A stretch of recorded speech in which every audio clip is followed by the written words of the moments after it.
Magandang umaga, ngayon po ay araw ng linggo, June 8, 2025, update po muli sa lagay ng panahon.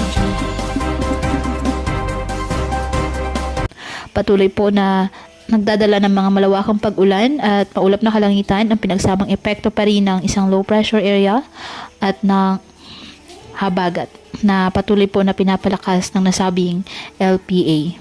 Hindi ba rin po inaalis ang tsansa na maging bagyo ito sa mga susunod na araw at papangalan ng auring ng Pag-asa, ang kauna-unahang bagyo na mabubuo ngayong taong 2025.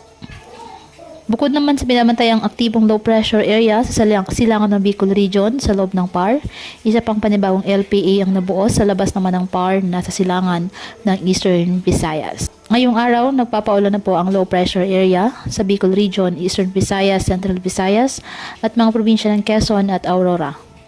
Habang ang habagat naman na patuloy pinapalakas ng LPA ay nakakaapekto at nagdadala ng mga malawakang pag-ulan sa Mimaropa, natitirang bahagi ng Visayas, Mindanao, natitirang bahagi ng Central Luzon, Metro Manila at mga probinsya ng Cavite, Laguna, Batangas at Rizal.